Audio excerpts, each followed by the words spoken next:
Boa noite a todos. O microfone não está ligado. Boa noite a todos. Sejam bem-vindos. Eu vou ler um trecho do livro de convites de Sheila. É possível. Não desistas agora. Em meio ao nevoeiro de problemas, talvez te sintas desanimado e aflito. É possível, porém, que a solução esteja mais perto do que imaginas. Em meio ao mar tempestuoso das aflições, talvez te sintas amedrontado e enfraquecido. É possível, porém, que a calmaria chegue em breve, tranquilizando os teus dias. Em meio à noite escura das decepções e dores, talvez te sintas desorientado e perdido. É possível, porém, que o sol triunfe logo mais, iluminando tua existência. Compreensível o pranto que brota da dor. Não cultives, todavia, o tóxico do ressentimento. Lembra que és espírito imortal. E para o espírito imortal, a felicidade será sempre possível. Que assim seja. Uma ótima palestra a todos. Obrigada.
Meu boa noite a todos. Que a paz, que o amor do Mestre Jesus envolva os nossos corações. Sejam todos bem-vindos, aqueles que já fazem parte da casa, aqueles que estão chegando em nossa casa pela primeira vez. Sintam-se acolhidos, abraçados, desejamos que aqui estejam, nos felicita e que possamos nós na noite de hoje sermos envolvidos pela paz que emana da espiritualidade que aqui se faz presente, trabalhando em nosso benefício, em nosso auxílio, que tenhamos essa fé, que neste momento então possamos todos nós voltarmos, direcionarmos os nossos pensamentos a Deus nosso Pai, para que com Ele possamos entrar em comunhão. Senhor Deus Pai de amor e bondade, nesse instante, Senhor, elevamos a Ti o nosso sentimento de gratidão, pela oportunidade daqui estarmos, uma vez mais, reunidos nesta casa de oração, para que juntos possamos, Senhor, receber as dádivas, as bênçãos, dos ensinamentos trazidos pelos Espíritos, eles que são as vozes dos céus.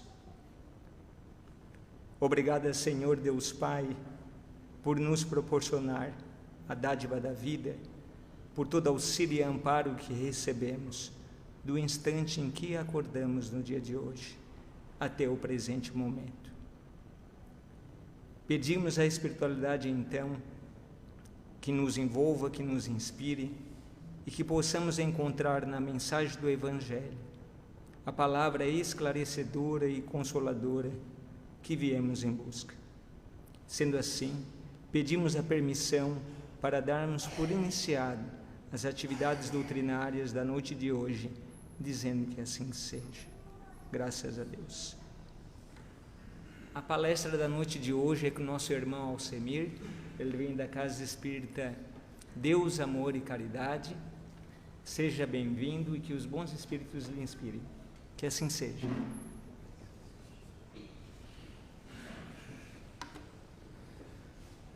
Boa noite a todos, os irmãos.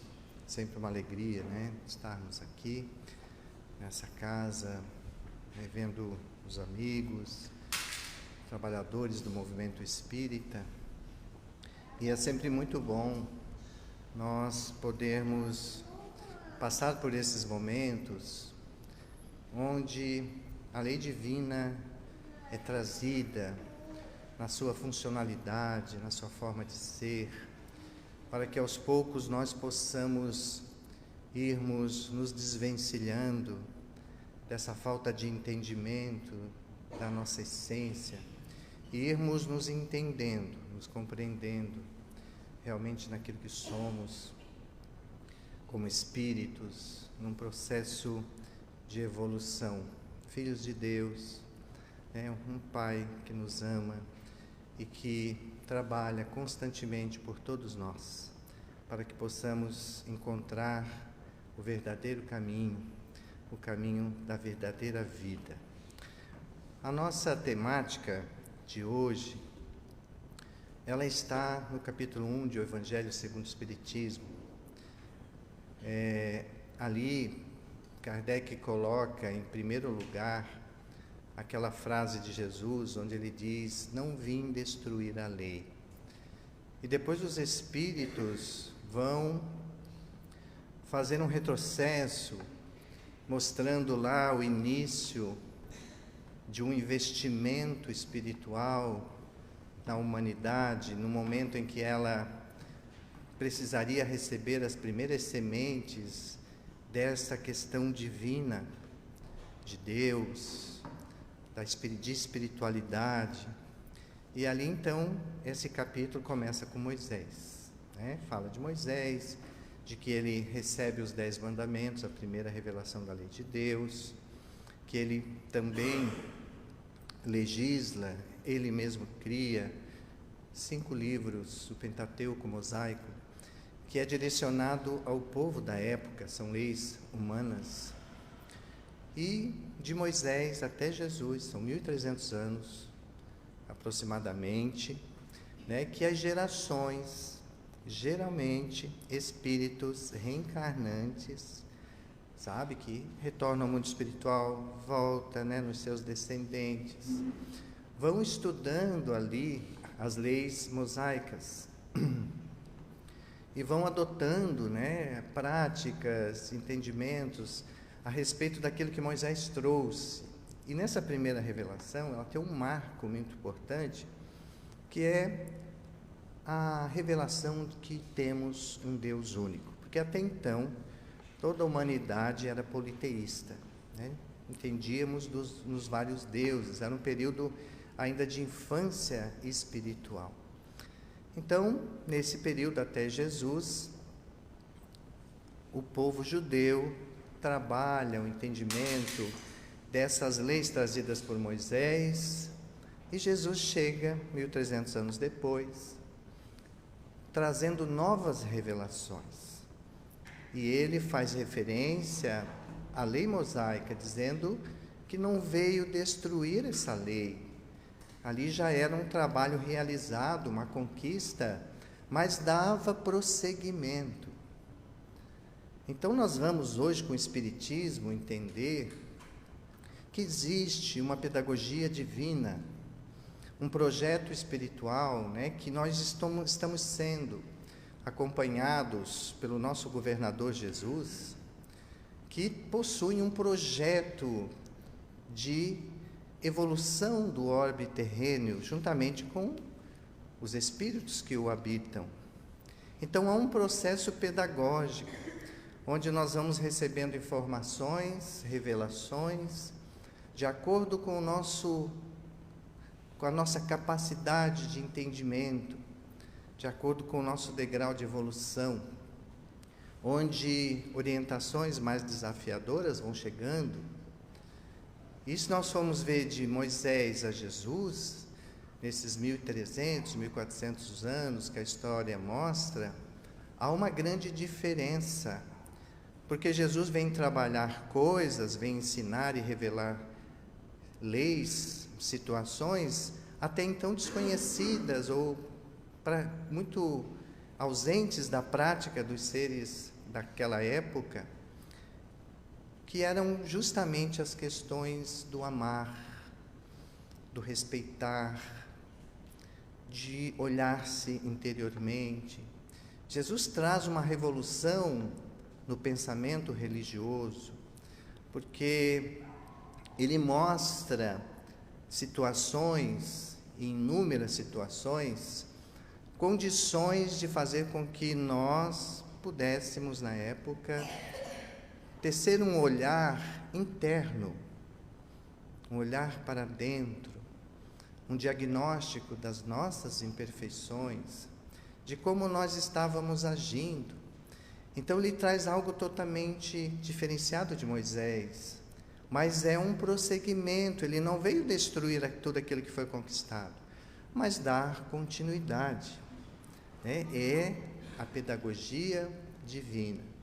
Então, ali no capítulo 1 do Evangelho, primeiro Moisés, depois Jesus, e Jesus ali já promete um outro Consolador mais à frente, né? Está lá no Evangelho de João, onde ele fala que ele não teria condições de trazer tudo, porque nós não suportaríamos, mas que mais tarde ele enviaria um outro Consolador, a fim de que ele viesse nos revelar muitas outras coisas e relembrar tudo aquilo que ele tinha nos ensinado, que era o Evangelho.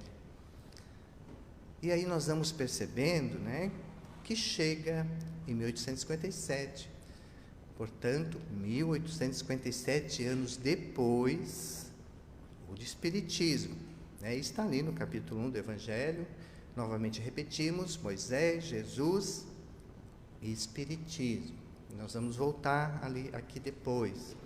E no quarto item, ele vai falar da aliança entre ciência e religião.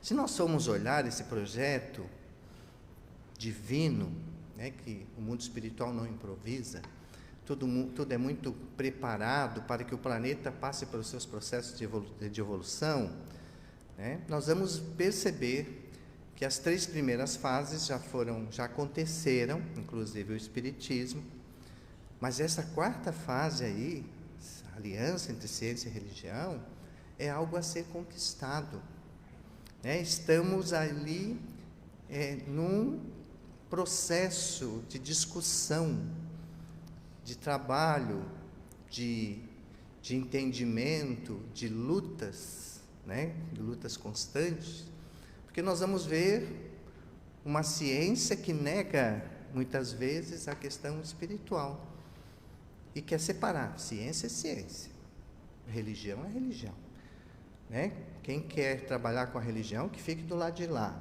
porque a ciência é do lado de cá. E nós vamos ver que as coisas não são bem assim, que tudo é um processo de aprendizado, de evolução e de descobertas, né? Porque a espiritualidade, ela interage de forma constante e nos ajuda o planeta nesse processo de regeneração, e por isso são enviados de forma constante, desde os tempos de Moisés, que foi um dos enviados, né, um espírito elevado para aquela missão. Muitos profetas vieram antes de Jesus também fazer esse trabalho, o próprio Jesus, né? Nesse período de Jesus ao Espiritismo, outros espíritos também vieram, mas nós vamos percebendo que essa experiência que a espiritualidade possui nas regenerações dos orbes, e a Terra não é o primeiro planeta a sofrer esse processo de regeneração, esses espíritos são de outros orbes muito mais evoluídos que o nosso, que já passaram por esses períodos. Então nós estamos recebendo espíritos que reencarnam aqui constantemente, missionários com alta capacidade de experiência nesses trabalhos de evolução de espíritos, evolução de orbes.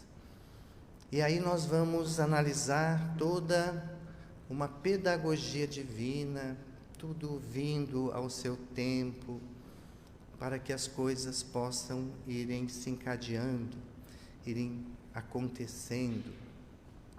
Nós vamos perceber, né, que nesse período entre Jesus e o Espiritismo, nós vamos ver ali o cristianismo muito forte, na sua essencialidade, na sua forma legítima cristã, realmente aquele cristianismo raiz ensinado por Jesus, ele ser vivido pelos cristãos nos 3 primeiros séculos. Mas em 325, quando o imperador Constantino, ele acaba se convertendo ao catolicismo e adota o catolicismo como a religião oficial de Roma, dali por diante, a política, os interesses de muitos começam a intervir na essência do Evangelho.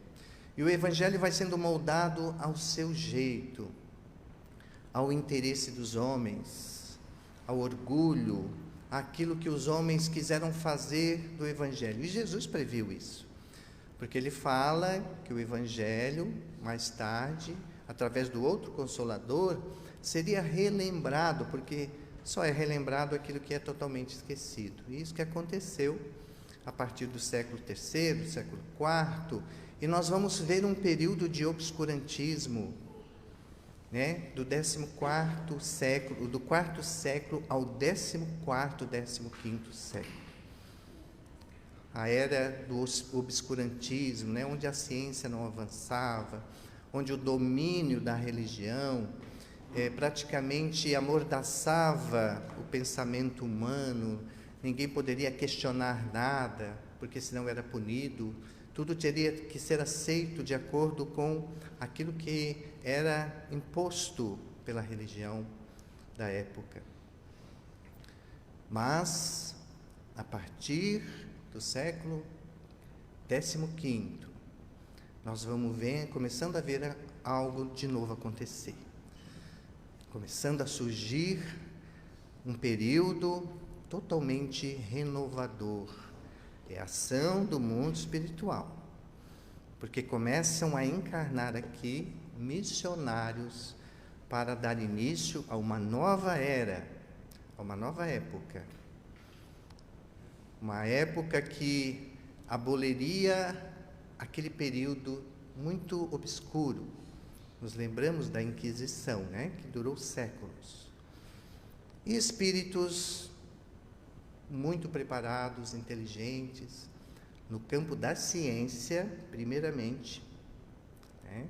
No campo principalmente social, político e econômico, começam a mudar o pensamento humano a partir do século XV, XVI. São muitos os chamados iluministas, né? Nós vamos nos lembrar, muitos de nós, que nós aprendemos na escola, e nós vamos ter aqui um pouquinho de aula de história, né? A respeito do iluminismo, que foi uma época diferente. Começaram, de repente, a surgir mentalidades que traziam pensamentos renovadores, né? E são muitos esses nomes, esses espíritos que reencarnaram aqui. Mas nós trouxemos apenas 3, né? Eles defendiam, os iluministas, a disseminação do conhecimento. Veja bem, era algo inovador, porque ninguém poderia questionar nada na época. Como forma de desenvolver a razão em detrimento do pensamento religioso. Eles atuaram principalmente no campo social, político e econômico, né? O religioso ficaria para mais adiante, mais à frente, né? 3 nomes nós trouxemos aqui. René Descartes, pai do racionalismo, ele traz uma frase interessante: para se compreender o mundo, tudo deve ser questionado. É isso que nós fizemos hoje, estudando a doutrina espírita, né? Nós questionamos. Adam Smith, um outro iluminista, que traz algo muito interessante para o século XVI. Ele inicia uma ideia do liberalismo econômico.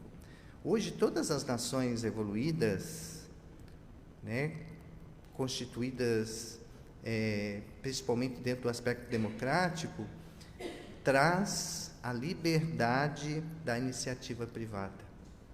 Então, veja, isso é algo lá do século XVI.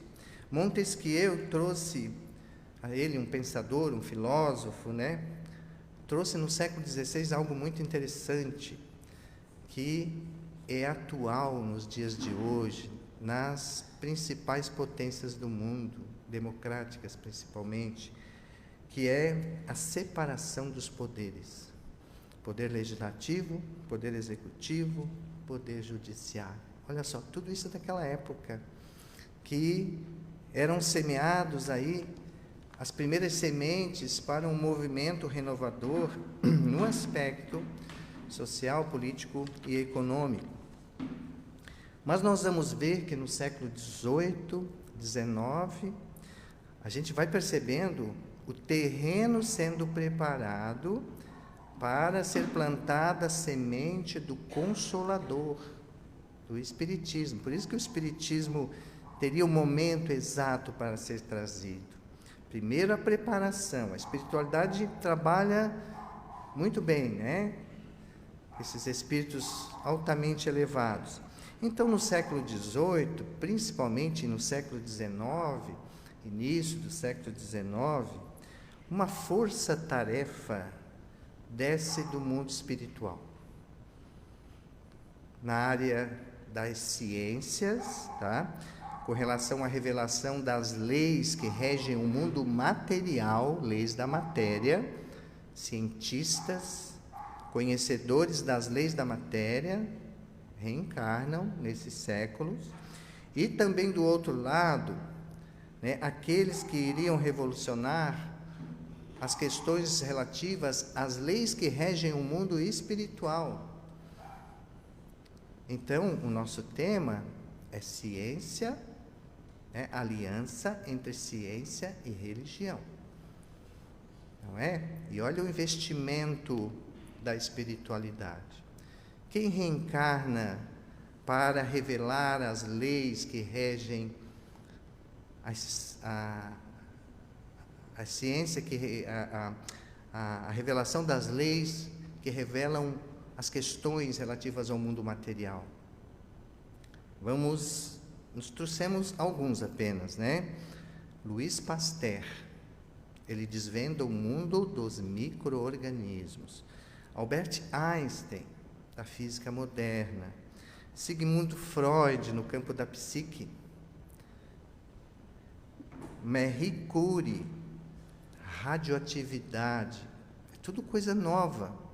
Charles Darwin, teoria da evolução das espécies. Eu trouxe esses 5, mas são dezenas de espíritos, de cientistas que surgem e revolucionam as questões das leis que regem o mundo material. Eles foram praticamente a base para que nós tivéssemos hoje essa tecnologia que temos e que não para de evoluir, né? Porque espíritos continuam vindo e revelando cada vez mais as leis que regem o mundo material, não é? Então é algo interessantíssimo, porque essas leis precisam ser entendidas. Elas favorecem a evolução do planeta. Elas são importantíssimas para que nós possamos nos entender, nos compreender. Faz parte do processo de regeneração dos mundos o adentrar no conhecimento das leis que regem a matéria. E elas pertencem à lei de Deus. Não é separado da questão religiosa. Porque é Deus que criou todas as leis. É dele a criação de tudo. Por que a separação, né? Aí, do outro lado, ao mesmo tempo, no século XVIII, início do século XIX, também uma força-tarefa de espíritos reencarnam com o propósito de desvendar as leis que regem o mundo espiritual. Até então desconhecido, né? Ainda é muito desconhecido por muitas pessoas, mas chegou. Quem foram esses espíritos que reencarnaram aqui com essa missão de fazer-se conhecer o mundo espiritual e as leis que o regem? Um tal de Hippolyte Léon Denisard de Rivail, né, que posteriormente assumiria o pseudônimo de Allan Kardec, Leon Denis, Gabriel Delane, Camille Flammarion e centenas de médiuns, milhares, espalhados pelo mundo todo. Espíritos preparados para possibilitar esse intercâmbio entre os dois planos, chamar a atenção de que existe o plano espiritual, de que existe a sobrevivência da alma, que nós não morremos, que nós continuamos, que o mundo espiritual está no nosso derredor. E nós vamos percebendo que nesse século XIX, início do século XIX, em 1884, por exemplo, surge o caso das irmãs Fox, em Huddersville, né? Quem já estudou Espiritismo conhece esse episódio, muito interessante, que vai uma família residir numa casa e as irmãs começam a ouvir pancadas e elas começam a dialogar com aquele que elas entenderiam ser um espírito. Então, uma pancada sim, 2 pancadas não. Depois elas faziam pergunta e ele respondia sim e não. Depois elas foram construindo o alfabeto, 1 pancada A, 2 pancadas B, 3 pancadas C, e foram entrando em contato com um espírito que dissera que ali ele fora assassinado naquela casa por um casal que ali estava, e esse casal, ele pernoitou naquela casa. era muito comum na época, e para roubar os seus pertences, eles assassinaram ele, enterraram num cômodo ali e fizeram uma parede falsa. Isso chamou a atenção do mundo praticamente. E buscaram encontrar essa parede, e realmente encontraram, cavaram, e ali estava um esqueleto humano com os pertences, né? Então, ao mesmo tempo, as mesas giravam na Europa, os fenômenos nos salões aconteciam, chamando a atenção de Hippolyte para que ele posteriormente se interessasse e começasse a buscar, através da experiência, das experimentações, métodos, né, científicos, o que estava acontecendo por trás disso tudo. Então, vejamos bem, reencarnam esses para lidar com as questões espirituais, do mundo espiritual. E do outro lado fica uma outra equipe para passar a mensagem. E uma equipe geralmente composta por espíritos que fizeram história aqui no planeta. Eu trouxe aqui alguns deles. João Evangelista, né, foi apóstolo lá de Jesus, Sócrates, Platão, Santo Agostinho, São Paulo, Erastus, Rousseau, Galileu, que teve aquele confronto, né, Galileu Galilei com a igreja, porque ele estudou uma teoria de Copérnico e com os seus estudos ele concluiu que a Terra não era o centro do universo, mas a igreja dizia que era. E ele foi chamado, foi condenado a 20 anos de prisão domiciliar e não foi morto porque ele disse então que seria uma hipótese, mas deixou um documento comprovado que não era, que aquilo eram conclusões científicas, né? E hoje nós sabemos que ele tinha toda a razão, né? Galileu então fez parte também dessa equipe que trouxe a codificação espírita, e um outro espírito chamado de espírito de verdade, que assina muitas comunicações, que as evidências mostram ser Jesus. Então, uma equipe de alto nível fica no mundo espiritual. Hippolyte, né, depois Allan Kardec, reencarna, é daquela equipe, faz parte daquela equipe, para que a terceira revelação prometida por Jesus chegasse, né, se materializasse na Terra em 18 de abril de 1857. E aí nós vamos nesse viés, né, de mostrar essa aliança entre ciência e religião. Nós vamos perceber que o século XIX ele nos chama a atenção daquilo que nós não conseguimos ver. E que aquilo que nós não conseguimos ver possui muita influência nas nossas vidas. Nós temos dificuldades de aceitar aquilo que nós não tocamos, não conseguimos ver, não conseguimos pegar. O próprio Tomé, né, que conviveu com Jesus, que Jesus deixou claro aos apóstolos que ele retornaria após a sua morte, estaria entre eles, e ele aparece. Tomé não estava no momento. Posteriormente, os apóstolos falam que Jesus tinha aparecido para Tomé, e Tomé disse: só creio se eu ver, né? Nós nos lembramos disso. E Jesus diz daquela frase, né? Feliz daquele que crê sem ter visto.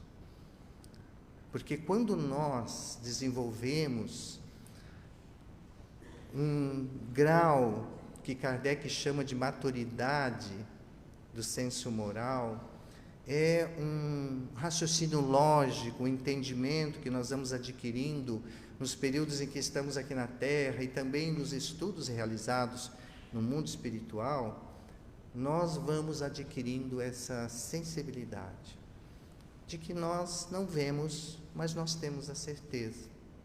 Isso é uma fé raciocinada, que é algo adquirido, não é imposto. Não adianta pedir para Deus nos enviar a fé.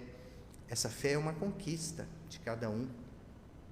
Tenho certeza que nós, no nosso meio de espíritas, muitos nunca viram nada. Nós temos médiuns que são videntes, que psicografam, que recebem os espíritos através da psicofonia, são instrumentos de intercâmbio entre os dois planos, mas a maioria, eu, por exemplo, nunca vi. Mas eu diria que mesmo antes de estudar o Espiritismo, eu já tinha essa crença, que é algo adquirido na espiritualidade, nas conquistas que nós vamos tendo. Mas o invisível tem essa resistência de ser acreditado, e ele tem um poder gigantesco ainda nos nossos dias. Se nós olharmos no campo da ciência, mencionamos Pasteur, que descobriu o mundo dos micro-organismos através da possibilidade pelo microscópio, a tecnologia chegando, surge o microscópio, houve a possibilidade de começarmos a enxergar o que existe de seres vivos infinitamente pequenos e que eles possuem uma influenciação sobre nós, inclusive nas mortes, em doenças, as bactérias, os vírus, os fungos, os germes, e que nos atacam, Até então, antes de Pasteur, não se tinha a mínima ideia a respeito deste mundo, e as pessoas não acreditavam que existiam bactérias, que existiam vírus. E tem uma história muito interessante de um médico chamado Signe Philip. Ele é considerado o pai da esterilização, porque ele, no Hospital de Viena, como médico, começou a observar que muitas pessoas adoeciam e que algo poderia estar por trás disso, que passava de uma pessoa para outra, porque até então os médicos não acreditavam nisso. Na época era comum,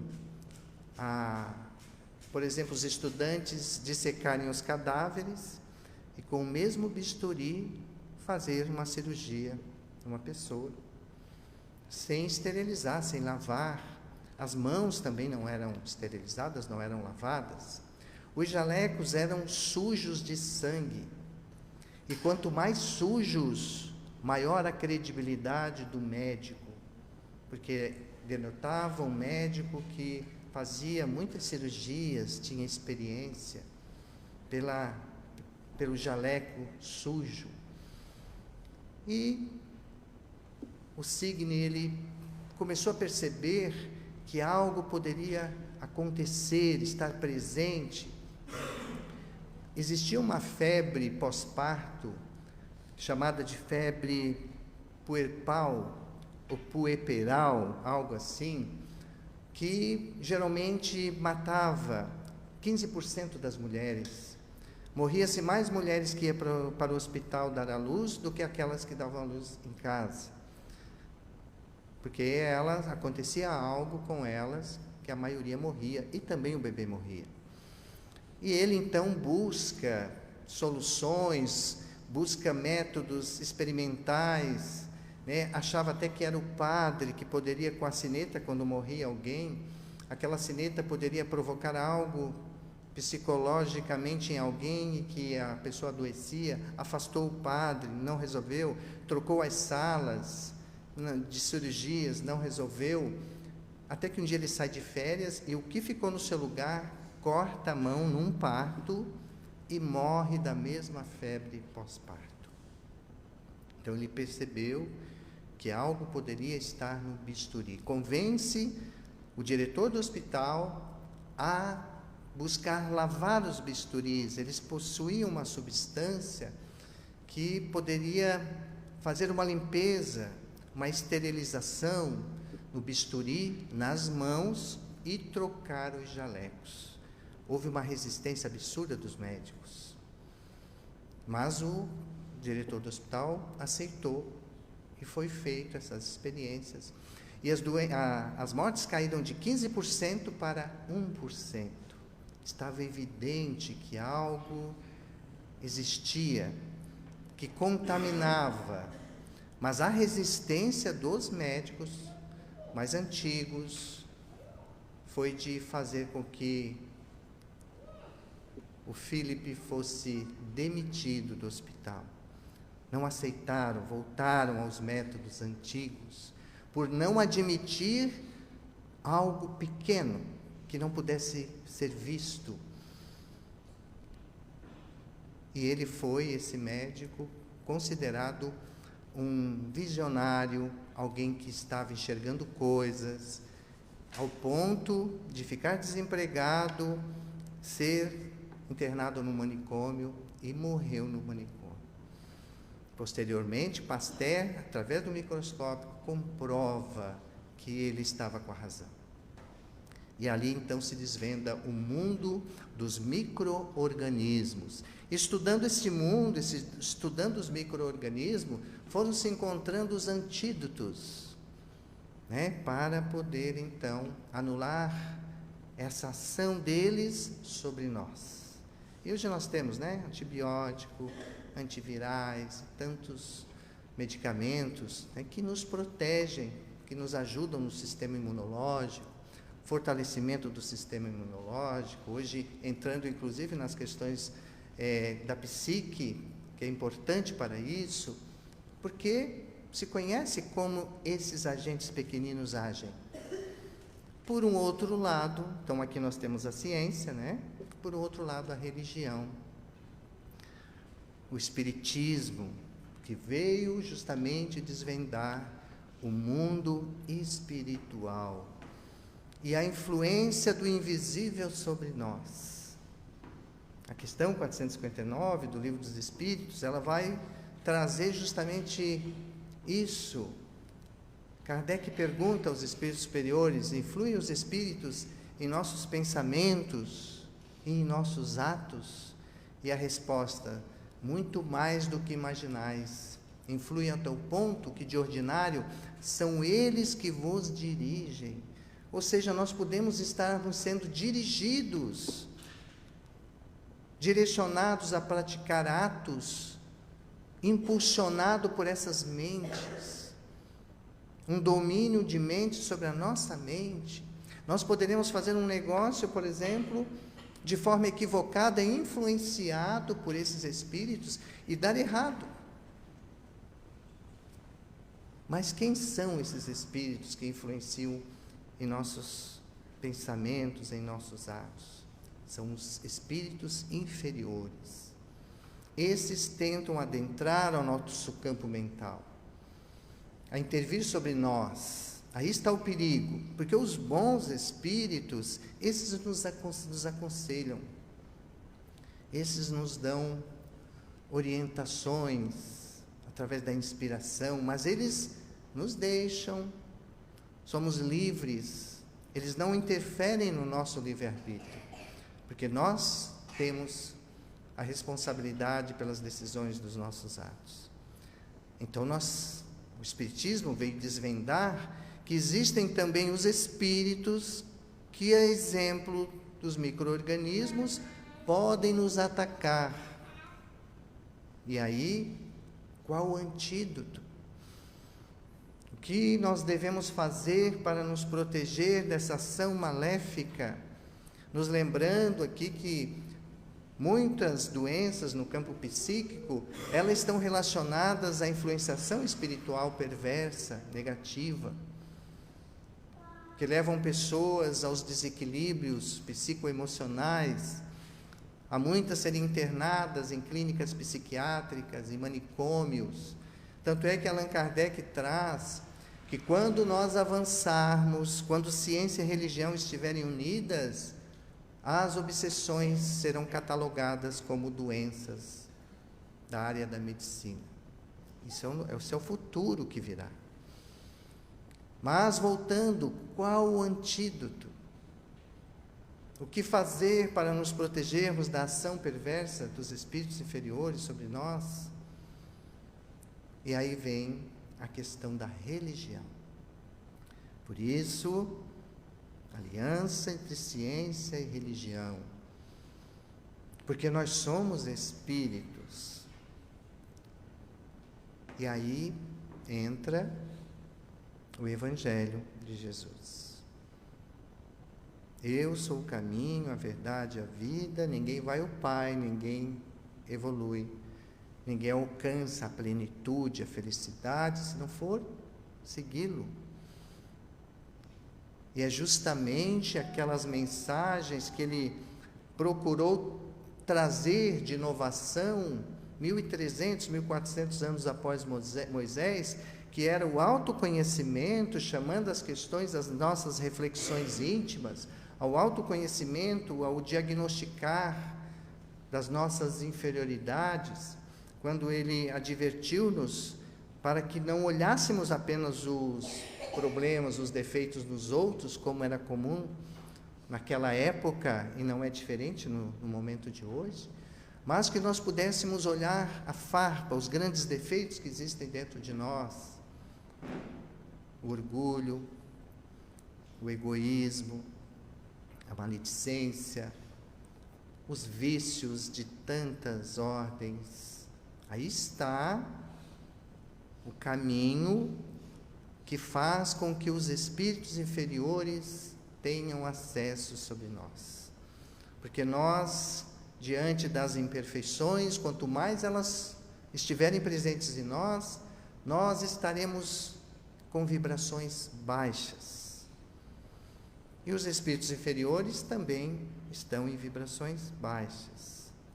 E aí há sintonia. Eles nos atingem. Eles penetram nos nossos pensamentos com maior facilidade. Por isso eles não querem que nós venhamos a nos instruir, a conhecer. Muitos tentam nos tirar do centro espírita quando nós buscamos o atendimento fraterno, os estudos. Dá desânimo, dá vontade de não ir. Chegamos ali na frente e algo tenta nos mandar embora. Porque eles também sabem que se nós elevarmos as nossas vibrações no combate às nossas imperfeições, nosso trabalho íntimo, eles não terão acesso, porque eles estão numa faixa de vibração.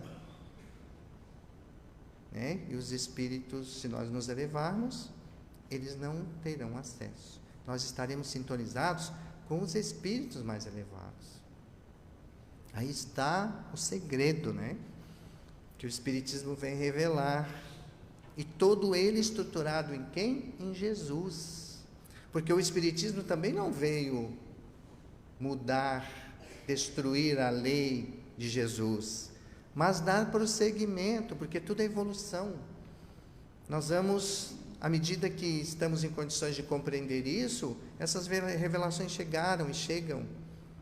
E nós hoje estamos de posse do antídoto para nos melhorarmos, para fazermos brilhar a nossa luz, para nos tornarmos pessoas que bem aproveitam as oportunidades reencarnatórias, no sentido de nos elevarmos, de darmos um salto na nossa evolução e começarmos a resolver as nossas dores, os nossos sofrimentos. Se nós continuarmos nos mesmos níveis horizontais, apenas nas buscas do mundo material, nós não sairemos do lugar, continuaremos sofrendo. Então, quando a ciência, ela busca essa aliança com a religião, e o que é uma aliança? É casamento, é um círculo onde ambos estão unidos, um precisa do outro, um completa o outro, um faz o outro feliz. É justamente isso, porque nós somos espíritos, nós somos compostos de um corpo material, quando encarnados? Sim. Mas quando desencarnados, porque nós viemos de lá, nós somos espíritos e possuímos um corpo espiritual, que também é composto de matéria, mas uma matéria numa outra dimensão. Tudo é matéria, porque tudo vem do fluido cósmico universal, como nós aprendemos no Espiritismo. Tudo é matéria. Só que existem matérias em várias dimensões, e à medida que nós vamos evoluindo, nós vamos quintessenciando essa matéria, tornando ela mais sutil, mais rarefeita. Então, como é que nós podemos nos comportar se nós nos olharmos apenas como um corpo? A gente vai ver muitos cientistas vendo dessa forma. Então, busca-se os problemas no campo psíquico, no campo das doenças e das diferenças dos seres humanos, e vasculham apenas o corpo físico e não chegam-se a lugar algum, porque a origem de tudo está no espírito e, consequentemente, no corpo espiritual. Quando nós temos um olhar nesse ser integral, composto de espírito, perispírito e corpo físico, nós passamos a nos entender, a nos compreender. E é interessante que nós espíritas já estamos com esse entendimento e podemos buscar o antídoto desde já, para que possamos crescer. Podemos encontrar o caminho que nós temos que percorrer, que é o caminho do autoaperfeiçoamento, como Kardec diz, né? Como nós nos devemos comportarmos como verdadeiros cristãos. O verdadeiro cristão, o verdadeiro espírita é aquele que trabalha constantemente no sentido de combater as suas imperfeições. Reconhece-se o verdadeiro espírita pela sua transformação moral. Nós estamos nos elevando moralmente, constantemente, pelos esforços que empreende em domar as más inclinações. Por esse diagnóstico, por essa busca constante de aperfeiçoamento íntimo. Porque nós passamos a nos olhar de forma holística, de uma forma integralizada, num todo.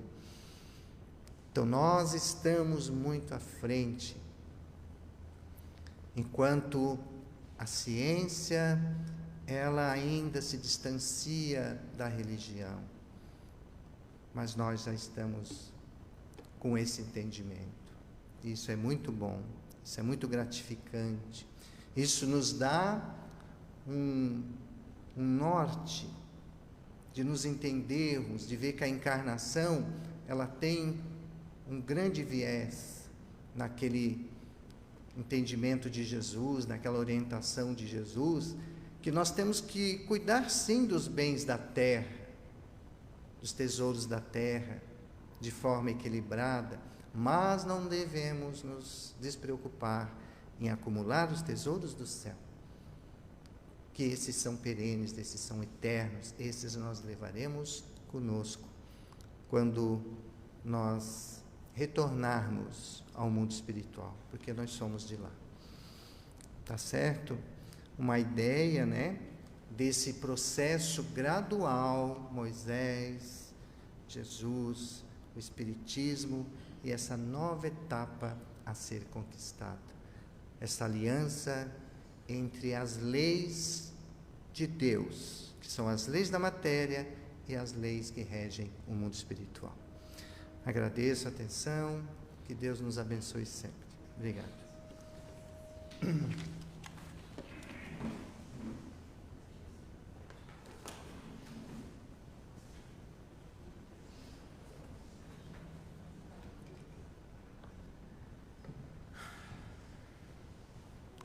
Convido a todos, então, nesse instante, envolvidos que estamos pelas bênçãos trazidas pela mensagem do Evangelho de Jesus, procurarmos nesse instante nos ligarmos a Deus nosso Pai. Senhor, te agradecemos então por esses instantes maravilhosos que aqui tivemos.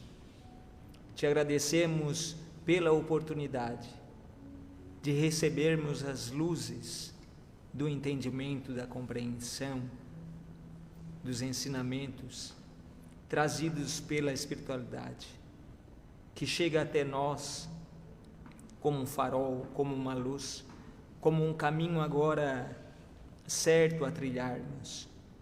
Obrigada, Senhor Deus Pai, por nos proporcionar esses instantes, porque daqui sairemos orientados, esclarecidos e reconfortados. Compreendemos agora, Deus Pai, que o Teu amor jamais esteve distante de nós.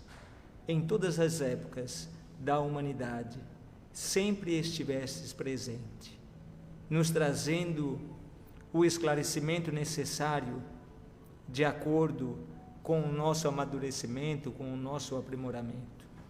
Obrigada, Senhor, porque hoje a doutrina espírita, essa luz, esse consolo prometido pelo próprio Mestre Jesus, rasga o véu, nos tira o medo e nos apresenta a realidade. Espíritos imortais, obrigada, Senhor, porque agora compreendemos o sentido de nossas vidas, compreendemos nossa natureza, sabemos qual o propósito daqui estarmos. Obrigada, Senhor, porque essa doutrina, embora não nos tire a dor, nos fornece a ferramenta essencial para que com a dor possamos prosseguir. Nos traz o sentido, nos traz a explicação e assim alcançamos a tão necessária consolação. Compreendemos agora, Pai amado, que se sofremos é porque erramos, que se sofremos é porque saímos da trilha a qual o Pai nos mostrou, o Mestre nos orientou e os Espíritos vêm nos esclarecer. Que possamos assim rogar a Deus uma vez mais no seu amor infinito, na sua misericórdia infinita, para que os bons Espíritos possam nos inspirar, estarem sempre próximos de nós, nos sugerindo os bons pensamentos, as boas ideias, para que possamos tomar as conclusões mais assertivas, as decisões mais corretas, de modo que o nosso caminhar se torne mais salutar, mais suave e assertivo. Com essa rogativa, não podemos deixar de pedir por todos aqueles que aqui não puderam estar, por todas as famílias, por todos os lares, por todos aqueles que não têm um lar, que experimentam a experiência da solidão, de não ter um teto, de não ter um abrigo, de não ter um ombro amigo. Rogamos também, Senhor Deus Pai, por todos aqueles que estão enfermos, em qualquer parte desse planeta, seja nos hospitais, seja nas ruas. Rogamos a Ti, Pai amado, mas também desejamos, do fundo do nosso coração, nesse instante, que esta oração suba aos céus, pelas mãos amigas, ao encontro de todos os irmãos necessitados que se encontram no mundo espiritual, que colhem lá os frutos da não compreensão, de não ter o discernimento que nós aqui estamos tendo a oportunidade. Por eles, rogamos nesse instante que os bons espíritos possam socorrê-los, indo ao encontro deles, levando o consolo, levando a esperança, levando o amparo. Com esse desejo, pedimos à espiritualidade, então, a permissão para darmos por encerrada as atividades doutrinárias da noite de hoje, dizendo que assim seja. Graças a Deus, que assim seja.